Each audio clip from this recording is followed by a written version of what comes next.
Bienvenue dans le Flash Info, bonsoir à vous et merci de nous suivre sur RTI 1. Aujourd'hui, mercredi 2 septembre, premier conseil des ministres après les vacances du gouvernement. Présidé par le chef de l'État Alassane Ouattara, le conseil a abordé plusieurs points, mais la part belle a été faite au scrutin présidentiel du 25 octobre prochain. Le président a mis en garde contre le désordre, il a appelé au dialogue pour des élections apaisées. Je vous propose maintenant un extrait du traditionnel point de presse après conseil. Le porte-parole du gouvernement a bien sûr parlé des élections, mais aussi du dialogue politique. Vous êtes tous observateurs de la vie politique en Côte d'Ivoire et chacun de vous a pu voir le nombre de fois où les personnes mandatées par le gouvernement ont rencontré l'opposition.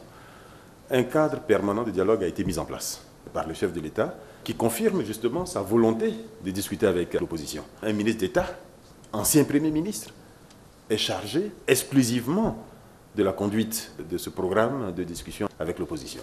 Donc c'est vous dire à quel niveau le président met ce sujet-là. L'opposition elle-même déjà se répand partout en disant voilà, nous voulons ceci, nous voulons cela. S'il s'agit des listes électorales, vous savez très bien qu'aujourd'hui, ce n'est plus un sujet qui est discutable. S'il s'agit de la CEI, ce n'est plus un sujet qui est discutable aujourd'hui. Le chef de l'État l'a déjà dit à plusieurs reprises. Il souhaite absolument que les dates prévues par la Constitution pour l'organisation de l'élection présidentielle de 2015 soient tenues. Cette date, c'est octobre 2015. À plusieurs reprises, moi-même, j'ai eu à vous dire ici, si on parle d'octobre 2015, on met en œuvre un chronogramme en reculant qui permet de savoir les limites qu'il y a pour chacune des activités qui font partie de l'organisation des élections. Certaines actions ne peuvent plus être mises sur la table tout simplement parce que les mettre sur la table conduirait automatiquement à un dépassement de la date. On se retrouve le 31 octobre en difficulté tous, puisque l'élection n'aura pas eu lieu. Nous savons que certains, spécifiquement, ne visent que cela pour exister, parce qu'il s'agit aujourd'hui d'aller à une élection et de la gagner. Au Niger, c'est la reprise du dialogue entre chrétiens et musulmans 8 mois après des heurts entre les deux parties. Cela suite à la publication de caricatures du prophète de l'islam par le journal français Charlie Hebdo. Politique en République démocratique du Congo, ouverture aujourd'hui devant la Cour pénale internationale du procès de l'ex-chef de guerre Bosco Ntaganda. 18 chefs d'accusation sont énoncés par le procureur, notamment crimes de guerre et crimes contre l'humanité. Alexis Ouedraogo. L'ex-rebelle congolais Bosco Ntaganda est ce matin devant la Cour pénale internationale. L'acte d'accusation du procureur décrit plusieurs crimes contre l'humanité et plusieurs crimes de guerre qu'aurait commis ce milicien de carrière entre le 6 août 2002 et le 27 mai 2003.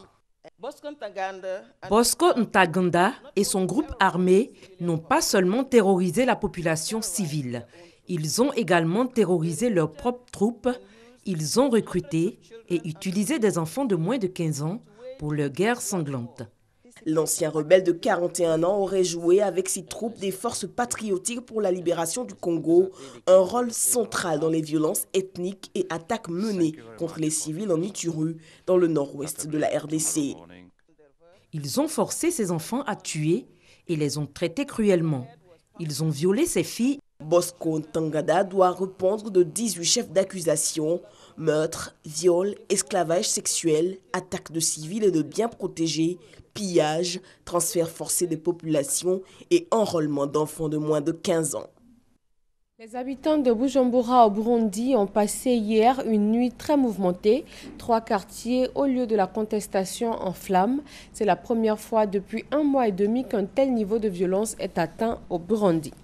Et voilà, merci de nous avoir suivis. Un autre point de l'actualité dans un peu moins de 2 heures. À tout à l'heure sur RTI 1.